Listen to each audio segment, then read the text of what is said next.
Good morning, all of you. आप pedagogy of common classes उसमें आप फर्स्ट यूनिट पुस्तकालय के बारे में पढ़ा।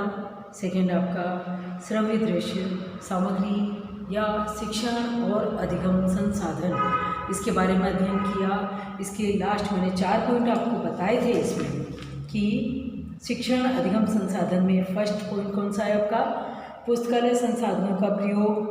दूसरा है समुदाय संसाधन। तीसरा है आपका पर्यटन एवं प्रदर्शन की व्यवस्था का मुद्दा। और चौथा पॉइंट आपका इसका है श्रव्य दृश्य सामग्री।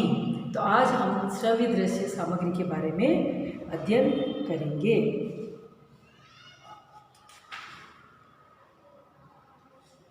श्रव्य दृश्य सामग्री का अर्थ क्या होता है, पहले तो ये चीज़ समझो कि शिक्षण में दृश्य श्रव्य सामग्री का अत्यंत महत्वपूर्ण स्थान है, क्योंकि अध्ययन की विषय सामग्री को शीघ्र एवं सही रूप में शिक्षार्थी को हृदयगम्य कराने में यह महत्वपूर्ण भूमिका निर्वहन करती है। साथ ही यह मनोविज्ञान की आवश्यकता अनुसार शिक्षार्थी में रुचि एवं प्रेरणा पैदा कराने में भी सहायक होती है। यही कारण है कि भारत में सामाजिक विज्ञान शिक्षण में दृश्य श्रव्य सामग्री का महत्व दिनों दिन बढ़ता जा रहा है। चाहे हिंदी में हो, चाहे भूगोल में हो, चाहे गणित में हो, चाहे विज्ञान में हो, चाहे कॉमर्स के सब्जेक्ट में हो, सभी में यह दिनों दिन बढ़ता जा रहा है। दृश्य श्रव्य सामग्री के सामाजिक विज्ञान शिक्षण का कार्य असंभव नहीं तो अति कठिन भी नहीं है, आवश्यक है। दृश्य श्रव्य सामग्री का प्रयोग करने से पूर्व इसका अर्थ एवं आशय जानना आवश्यक होता है। अतः विभिन्न विद्वानों ने दृश्य श्रव्य सामग्री के संबंध में अपने विचार प्रकट किए, परंतु अधिक गहराई में न जाकर इस सामग्री के विषय में यह कहा जा सकता है कि वह संपूर्ण सामग्री जिसका प्रयोग विज्ञान सामाजिक हिंदी शिक्षक अपने शिक्षण को सुगम सहज एवं प्रभावशाली बनाने के लिए तथा विद्यार्थी द्वारा अच्छी प्रकार सीखने के लिए करता है।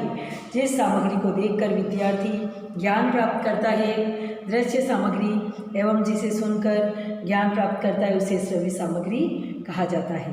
इस प्रकार जिस सामग्री से सुनकर एवं देखकर दोनों ही प्रकार से ज्ञान प्राप्त किया जाता है वह दृश्य श्रव्य सामग्री कहलाती है। अब है दृश्य श्रव्य सामग्री की उपयोगिता, है ना।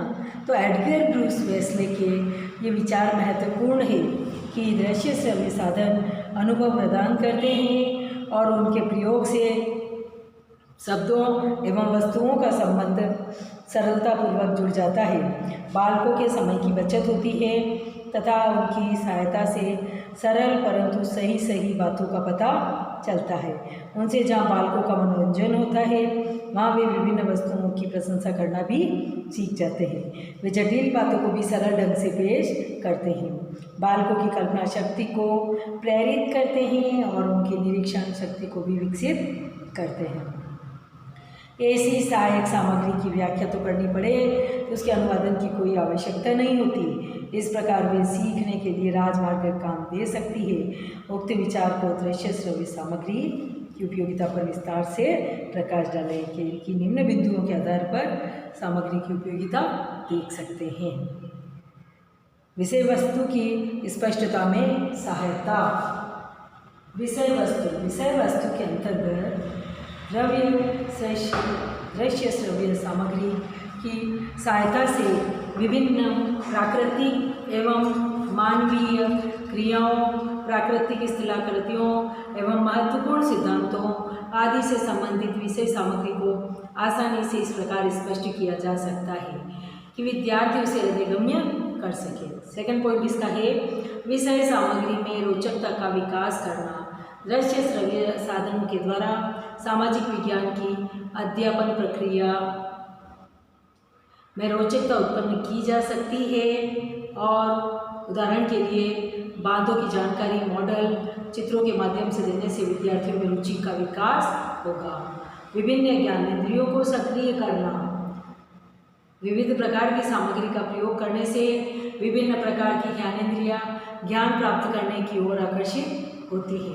कक्षा के वातावरण को सजीव एवं सक्रिय बनाना, दृश्य श्रव्य सामग्री के बुद्धिमत्तापूर्ण उपयोग से अध्यापक कक्षा के हुबहू एवं नीरस वातावरण को सजीव बना सकता है तथा साथ ही कक्षा में नींद लेने वाले छात्र भी सक्रियता से सीखने की प्रक्रिया में भाग लेने लगते हैं। जैसे पर्वतों का ज्ञान मौखिक रूप से प्रकृति का ज्ञान देते समय विशेषकर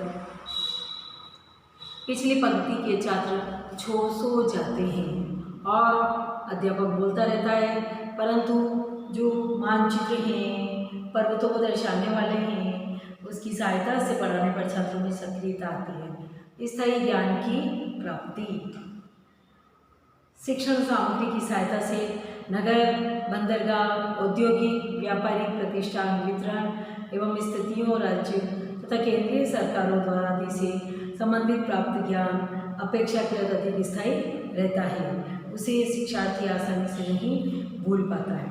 अनुशासनहीनता रोकने में सहायक, परंपरागत ढंग से पढ़ाने पर कक्षा का वातावरण नीरस हो जाता है तथा विद्यार्थी ऊब जाते हैं, उनका मन पढ़ाई में नहीं लगता, वे एक दूसरे छात्र से छेड़छाड़ करते हैं या अन्य प्रकार की शरारत करते हैं, जिससे शिक्षण अधिगम प्रक्रिया ठप हो जाती है।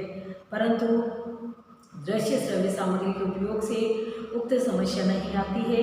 प्रत्येक अनुभव का अच्छा विकल्प, प्रत्येक वस्तु को उसके पास जाकर दिखाना संभव नहीं है, परंतु शिक्षण सामग्री द्वारा कक्षा में उसी प्रकार वातावरण बनाकर शिक्षण कार्य को नीरस होने से बचाया जा सकता है। धाराओं की उत्पत्ति या ज्वारभाटा है, तरंगे, मानचित्र आदि के माध्यम से भी समझाया जा सकता है। मनोवैज्ञानिक आवश्यकताओं की पूर्ति, कक्षा में सभी विद्यार्थी एक समान नहीं होते।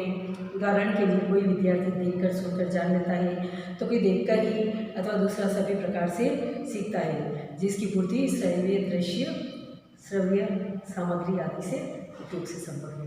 शिक्षण बिंदुओं का विकास आसान, शिक्षण सामग्री की सहायता से नीरस से नीरस विषय सामग्री को भी आसानी से क्रमबद्ध रूप में पढ़ाया जा सकता है। मानसिक शक्तियों का विकास, सहायक सामग्री का प्रयोग करने के कारण सामाजिक अध्ययन का शिक्षार्थी किसी वस्तु, स्थान या आंकड़े का निरीक्षण, तुलना या विश्लेषण करना सीख जाता है। श्रव्य और दृश्य सामग्री के उपयोग हेतु आवश्यक कौन सी बातें ध्यान रखनी चाहिए वो देखिए। यह केवल सहायक सामग्री है जो किसी सिद्धांत या अन्य विचार को समझने में सहायता करती है, अतः यह केवल साधन है, साधन नहीं। कक्षा में शिक्षण सामग्री का उपयोग करने से पूर्व उसकी उपयोगिता पर विचार कर लेना चाहिए, उसको प्रयोग में लाने का उद्देश्य स्पष्ट होना चाहिए, अर्थात इसका प्रयोग विद्यार्थी को स्थायी ज्ञान देने के लिए होता है, उनका मनोरंजन करने के लिए नहीं होता है। अब ये अच्छी दृश्य श्रव्य सामग्री के गुण व छात्रों के स्तर एवं आकार के अनुसार होनी चाहिए ताकि सभी छात्रों के लिए उपयोगी हो सके। आकर्षक होनी चाहिए, विभिन्न प्रकार के रंगों एवं ड्राइंग पेनों का प्रयोग किया जा सकता है। साफ एवं स्वच्छ बनी होनी चाहिए ताकि किसी प्रकार का भ्रम पैदा न हो सके। उसमें भौगोलिक चिन्हों, शब्दों आदि का प्रयोग स्पष्ट रूप में होना चाहिए। श्रव्य दृश्य सामग्री को हम निम्न भागों में बांट सकते हैं। फर्स्ट है दृश्य सामग्री, श्रव्य सामग्री, और दृश्य श्रव्य सामग्री, और चौथा है क्रियात्मक सामग्री। अब आपका है फर्स्ट, इसमें वह सामग्री होती है दृश्य जिसे देखकर ही विद्यार्थी ज्ञान प्राप्त करता है। इस प्रकार की सामग्री को चार्ट के द्वारा भी समझाया जा सकता है, प्रक्षेपी और अप्रक्षेपी। प्रक्षेपी में फिल्म स्ट्रिप्स, मूक चलचित्र, प्रोजेक्टर्स, मैजिक लैंटर्न, एपिस्कोप, एपिडाइस्कोप, स्टीरियोस्कोप और स्लाइड। और अप्रक्षेपी में श्यामपट, मानचित्र, एटलस, चार्ट, ग्लोब, डायग्राम चित्र, रेखा चित्र, नमूना, मॉडल, भित्तिपत्र चित्र, बुलेटिन बोर्ड, फ्लेनर बोर्ड, ग्राफ्स और लपेट फलक। ठीक है। अब इस श्रव्य सामग्री यह वह सामग्री होती है जिसे कानों से सुनकर ज्ञान प्राप्त करते हैं। श्रव्य सामग्री को निम्नलिखित प्रकार से विभाजित कर सकते हैं: टेप रिकॉर्डर, रेडियो, ग्रामोफोन और रिकॉर्डर प्लेयर। फिर है दृश्य श्रव्य सामग्री। यह वह सामग्री होती है जिसके द्वारा सुनकर एवं देखकर ज्ञान प्राप्त किया जाता है, जो निम्न है: टेलीविजन, वीडियो, कंप्यूटर, चलचित्र आदि। क्रियात्मक सामग्री में भी यद्यपि दृश्य श्रव्य सामग्री के अंतर्गत ही आती है, परंतु यह केवल दृश्य श्रव्य सामग्री ही नहीं है, बल्कि सीखने के लिए कुछ क्रिया भी करनी पड़ती है। अतः इसे अलग श्रेणी में रखा गया है, जैसे भौगोलिक यात्राएं, नाटक, संग्रहालय और क्ले प्रयोगात्मक सामग्री। इसमें वह सामग्री सम्मिलित होती है जिसका संबंध प्रयोग करने या सर्वेक्षण आदि कार्यों से होता है। इसमें निम्नांकित सामग्री है, जैसे ट्रेसिंग टेबल, सर्वेक्षण जरी, फीता, तीर, सर्वेक्षण दर, जंडिया, दिशा सूचक, हिस्ट्री में सारी चीज़ें आती हैं। फिर है आपका इसका उपयोग। फर्स्ट है जैसे श्यामपट्ट, मानचित्र, चार्ट। तो श्यामपट्ट के बारे में, श्यामपट्ट शिक्षण का बहुत उपयोगी साधन है, आप जानते हैं। भारतीय विद्यालयों में तो श्यामपट्ट शिक्षण का मुख्य आधार ही है, क्योंकि भारत जैसे गरीब राष्ट्र में श्यामपट्ट द्वारा ही शिक्षण कार्य संपन्न कराया जाता है। श्यामपट्ट पर 2 कार्य मुख्य रूप से किए जाते हैं।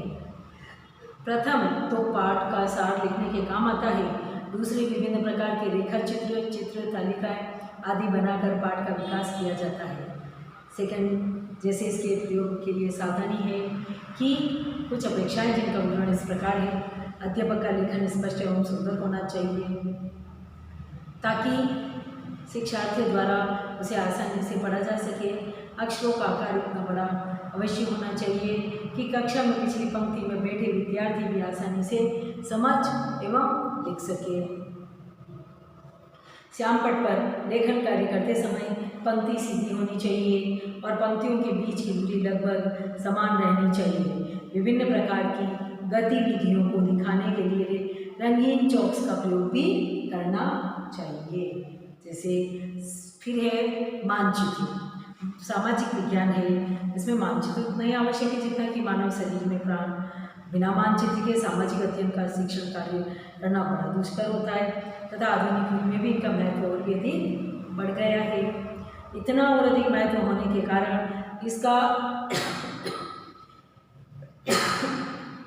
विस्तृत अध्ययन करना आवश्यक समझा गया है। एटलस, फिर जैसे एटलस, मानचित्र, ये सारा उसमें चार्ट शिक्षण का अपना विशेष महत्व है। किसी भी बात को आसानी एवं क्रमबद्ध तरीके से समझाने के लिए चार्ट बहुत ही उपयोगी है। चार्ट का उपयोग किया जाता है तालिका चार्ट, वृक्ष चार्ट, प्रवाह चार्ट, चित्रात्मक चार्ट, संगठन चार्ट आदि सब इसमें शामिल है। फिर है जैसे इसमें ग्लोब, हिस्ट्री में ग्लोब पृथ्वी का ये ग्रुप है। इसके द्वारा पृथ्वी की सामान्य जानकारी आसानी से दी जा सकती है। पृथ्वी की गति एवं अक्ष, दिन रात का होना, पृथ्वी का गोल होना, अक्षांश देशांतरों का ज्ञान एवं स्थलाकृतियाँ संबंधी जानकारी ग्लोब के द्वारा आसानी से दी जा सकती है। ग्लोब विभिन्न प्रकार के होते हैं, अनेक आवश्यक माने गए हैं, जैसे अक्षांश देशांतर रेखाओं को दिखाने वाला, राजनीतिक भारत भागों को प्रदर्शित करने वाला, अभी डायग्राम, साधारण भाग डायग्राम, फिर है विक्षिप्त आरेख, चक्रारेख और पाइप डायग्राम। इसमें सारी चीज़ें सम्मिलित होती है। स्कीयर डायग्राम सारे होते हैं। अभी चित्र भी उपयोगी शिक्षण सामग्री है। इसमें विभिन्न संस्कृतियों, आर्थिक क्रियाओं, प्राकृतिक स्थलाकृतियों आदि के बारे में शिक्षार्थी को विधिवत समझाया जा सकता है। चित्र के प्रयोग से कुछ निश्चित कर लेना आवश्यक है कि वह चित्र कक्षा के आकार, विषय वस्तु एवं शिक्षार्थियों की आयु के अनुसार बनाया गया है या नहीं। अध्यापक को चित्र का विषय वस्तु में प्रयोग करना आना चाहिए तथा चित्र आकर्षक भी होना चाहिए। अभी रेखाचित्र अध्यापक के शिक्षण कार्य में बहुत उपयोगी है तथा अध्यापक विषय सामग्री के अनुसार श्यामपट्ट पर रेखाचित्र बनाकर अपना कार्य आसानी से कर सकता है। नमूने भी शिक्षण में बहुत सहायक होते हैं। शेल, मिट्टी, खनिज आदि के नमूने। फिर ये मॉडल को भी उपयोगी शिक्षण सामग्री में सम्मिलित किया जाता है। विश्व में कुछ स्थान ऐसे होते हैं जिनका आंखों से देखना या तो श्रम साध्य होता है या खर्चीला अथवा अन्य अनेक अच्छे मॉडल के गुण हैं। लंबाई, चौड़ाई, ऊंचाई एवं मोटाई का उचित अनुपात होता है। भित्ति चित्र है। भित्ति मानचित्र का भी सामाजिक विज्ञान में महत्वपूर्ण स्थान है। इनकी सहायता से विभिन्न प्रकार की विषय सामग्री को पढ़ाने में सहायता मिलती है। फिर है बुलेटिन बोर्ड। बुलेटिन बोर्ड कक्ष से बाहर की तरफ लगाए गए उस बोर्ड को कहते हैं जिस पर शिक्षार्थी से संबंधित विभिन्न प्रकार की सामग्री को प्रदर्शित करने का प्रयास किया जाता है। इस पर संबंधित चित्र, मानचित्र, कार्टून, पोस्टर, लेख, सर्वेक्षण और संबंधी सामग्री, अन्य सृजनात्मक क्रियाकलापों को भी दर्शाया जाता है, जिसका निर्माण स्वयं शिक्षार्थी ही करते हैं तथा वे ही बोर्ड पर इसका अवलोकन करते हैं। इससे विद्यार्थियों में क्रियाशीलता को बढ़ावा मिलता है तथा साथ ही वे कुछ सीखते भी हैं। फ्लेनल बोर्ड, यह लकड़ी या प्लाईवुड का बना होता है। ऐसा बोर्ड है जिस पर फ्लेनल लगा रहता है। फ्लेनल एक प्रकार का कपड़ा ही होता है जिसमें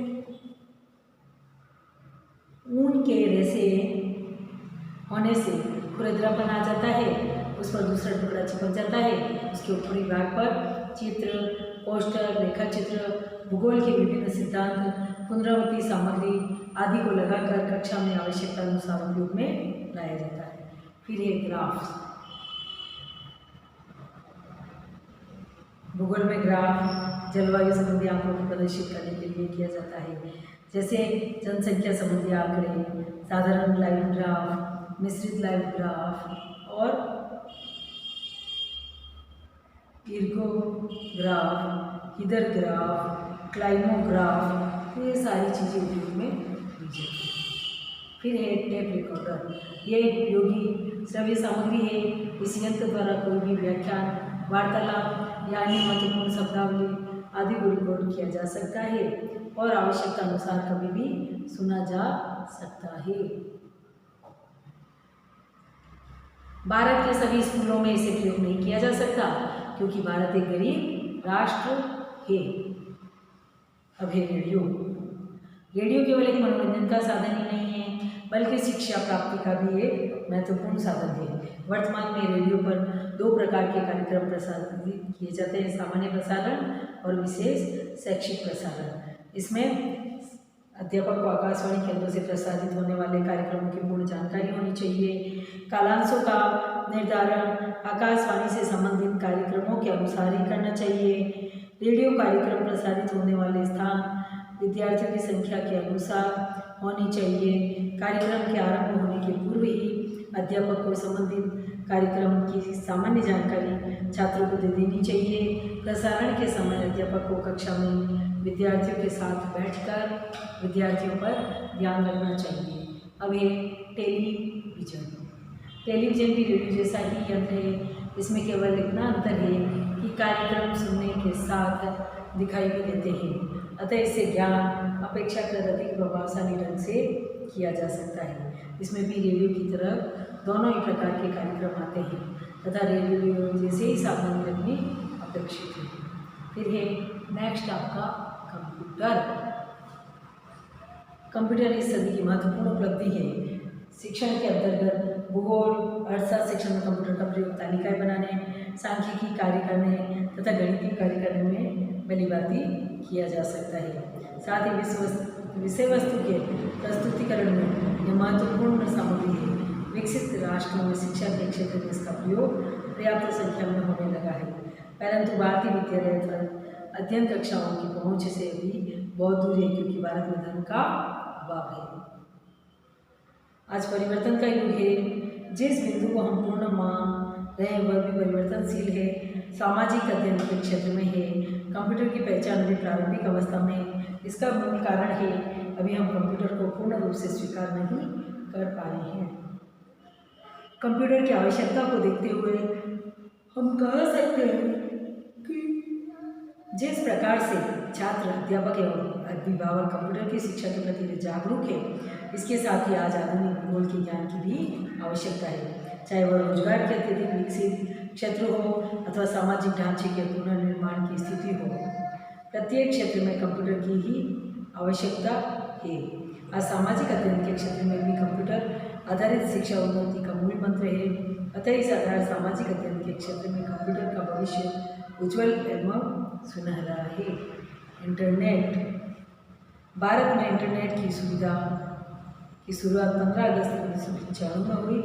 वर्ष 1991 में आर्थिक उदारीकरण की प्रक्रिया की शुरुआत के साथ साथ भारत को सूचना के एक राष्ट्रीय राजमार्ग की आवश्यकता अनुभव होने लगी थी। सन 1994 में सूचना राजमार्ग के रूप में इंटरनेट की सुविधा मिलना भारत के लिए एक महत्वपूर्ण उपलब्धि है और 1995 से इसे जनसाधारण के लिए मुक्त कर दिया गया। पूर्व में यह सुविधा केवल शिक्षण संस्थान, अनुसंधानशाला तथा सरकारी उपक्रमों को अर्नेट एवं नेट के द्वारा ही उपलब्ध थी। शिक्षा में इंटरनेट का योगदान विभिन्न तकनीकी के संयुक्त कार्य के उदाहरण है। इंटरनेट का आधार राष्ट्रीय सूचना इंफ्रास्ट्रक्चर होता है। यहाँ से विभिन्न संपर्क लाइनें कंप्यूटर को जोड़ती है, जिन्हें होस्ट कंप्यूटर कहते हैं। ये विश्वविद्यालय अथवा अन्य संकायों से संस्थानों से जुड़े रहते हैं और उन्हें इंटरनेट सर्विस प्रोवाइड कहा जाता है। ईमेल है, ई कॉमर्स है, ये सारी चीज़ें इसमें आती है। फिर है चलचित्र। चलचित्र में आवश्यकता अनुसार पर्दे पर फिल्मों को दिखाया जा सकता है। अवाक एवं सवाक दोनों ही प्रकार की फिल्में काम में लाई जा सकती है। इसका शिक्षण में प्रयोग करने से शिक्षार्थी प्रत्यक्ष एवं वास्तविक स्थिति का अनुभव करता है। अतः विभिन्न प्रकार के विकास क्रम संबंधी सिद्धांत, आर्थिक एवं प्राकृतिक भूगोल संबंधी विशेष सामग्री का ज्ञान अच्छी प्रकार से कराया जा सकता है।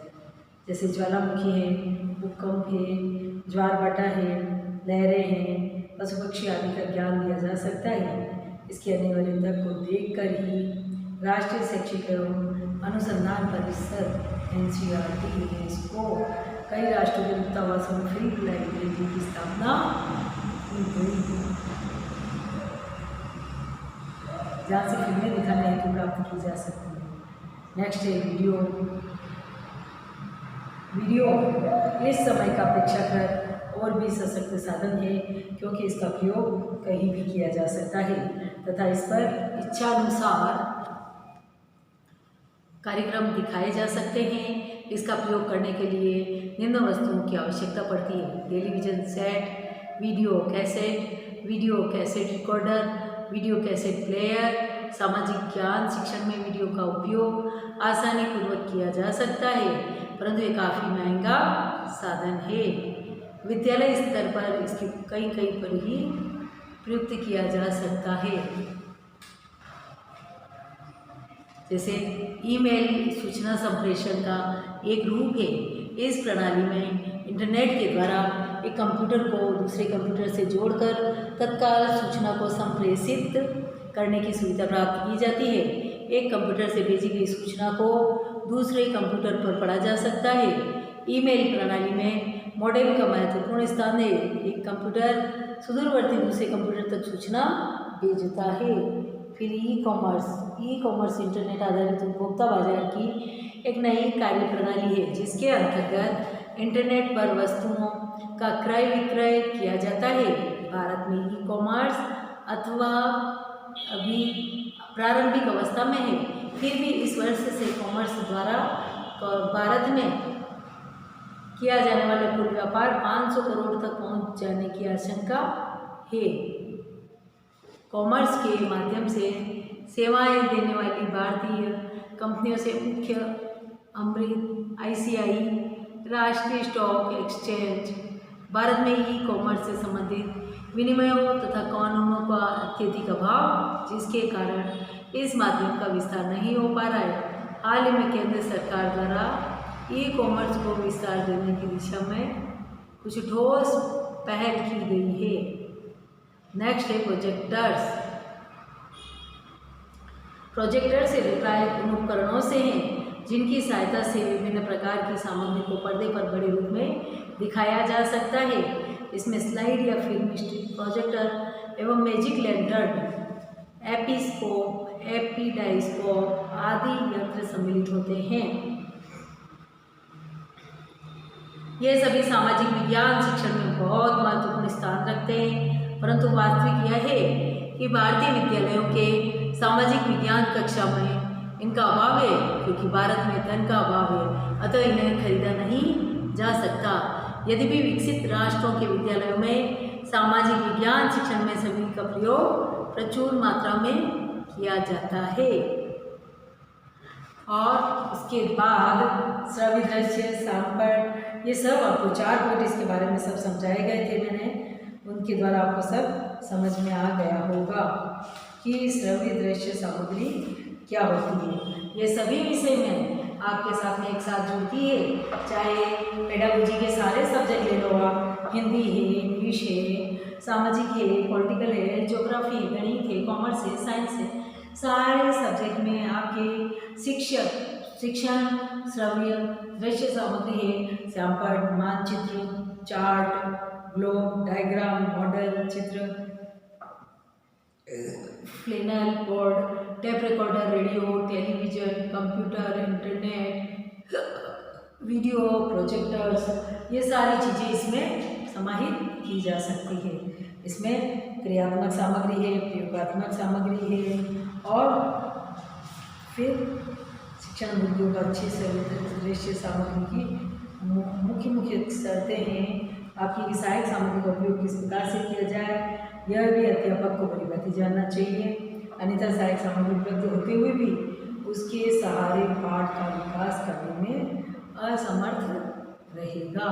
इन सभी चीज़ों से आपको समझ में आ गया होगा कि श्रव्य और दृश्य सामग्री कितनी उपयोगी है, कितनी हमारे शिक्षण में कामकाजी है, या कह सकते हैं कि सभी विषय में इसकी उपयोगिता और महत्व क्या रखा जाता है, वो सारी चीज़ें इसमें आएंगी। और जैसे विषय वस्तु की स्पष्टता में सहायक होती है, विषय सामग्री में रोचकता का विकास करना है, विभिन्न ज्ञानेंद्रियों को सक्रिय करना होता है, कक्षा के वातावरण को सजीव एवं सक्रिय बनाना होता है, स्थायी ज्ञान की प्राप्ति होती है, अनुशासनहीनता रोकने में सहायक है, प्रत्येक अनुभव का अच्छा विकल्प है, शिक्षण बिंदुओं का विकास आसान हो जाता है कि अलग अलग शिक्षण बिंदु टीचिंग पॉइंट को पकड़ कर और उसके द्वारा शिक्षण कार्य भी किया जा सकता है।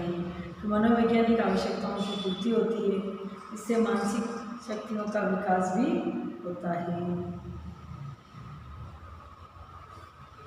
और किस प्रकरण में किस प्रकार की सामग्री प्रयुक्त करनी है, कितनी मात्रा में करनी है, इस प्रकार गहराई से विचार पूर्व में ही कर लेना चाहिए, क्योंकि ध्यान रहे कि अधिक शिक्षण सामग्री का उपयोग भी सीखने पर नकारात्मक प्रभाव डालता है। इसके विपरीत स्थिति में नकारात्मक ही प्रभाव पड़ता है। सहायक सामग्री का उपयोग किस तरीके से आप शिक्षण में समाहित करेंगे, कैसे फ्लैश कार्ड बनाना है, उसके अलावा ब्लैक बोर्ड पर काम करना है, उसके अलावा लपेट फलक पर है, फिर चार्ट है, मॉडल है, तो इसमें बहुत सारी चीज़ें ऐसी है कि जो आप उसको काम में ले सकते हैं। अब आपका श्रव्य फर्स्ट टॉपिक आपका था पुस्तकालय, फर्स्ट टॉपिक पाठ्यक्रम का विषय की पाठ्यचर्या एवं पाठ्य पुस्तकें, वो टॉपिक पढ़ा था। उसमें आपने 3 वीडियो आपकी उसमें हुई थी। सेकंड आपका शिक्षण और अधिगम संसाधन है, उसमें आपका पुस्तकालय संसाधनों का प्रयोग, फिर है पर्यटन एवं प्रदर्शन की व्यवस्था का मुद्दा, और फिर है श्रव्य दृश्य सामग्री, समुदाय संसाधन, मतलब 4 पॉइंट आपकी इसमें समाहित होते हैं। अब आपका थर्ड आता है कि शिक्षक का व्यावसायिक विकास किस तरीके से हो, शिक्षक की गुण कौन कौन से हैं, शिक्षक के मतलब ये कॉमन आपके सारे सब्जेक्ट में से कॉमन टॉपिक चल रहे हैं। आपको जो असाइनमेंट दिए जा रहे हैं वो असाइनमेंट टाइम टू टाइम जिस डेट पे मांगा जाए उसी पे भेजा जाए, क्योंकि हम आपकी अटेंडेंस उसी दिन पर लगा सकते हैं। उसके उसके बाद में हमारे पास में जो सीट नहीं होती है हम आपकी अटेंडेंस नहीं लगा सकते हैं। और जो सेशनल कार्य दिए जा रहे हैं वो सेशनल भी आपको जब कॉलेज में उपस्थित होए तब आपको साथ में लेकर आना है, नहीं तो आपकी कार्रवाई की जाएगी और आपके इंटरनल मार्क्स पर भी इन चीज़ों का इफेक्ट रहेगा। इसलिए आप अच्छी तरीके से इस काम को पूर्ण करें। Thank you.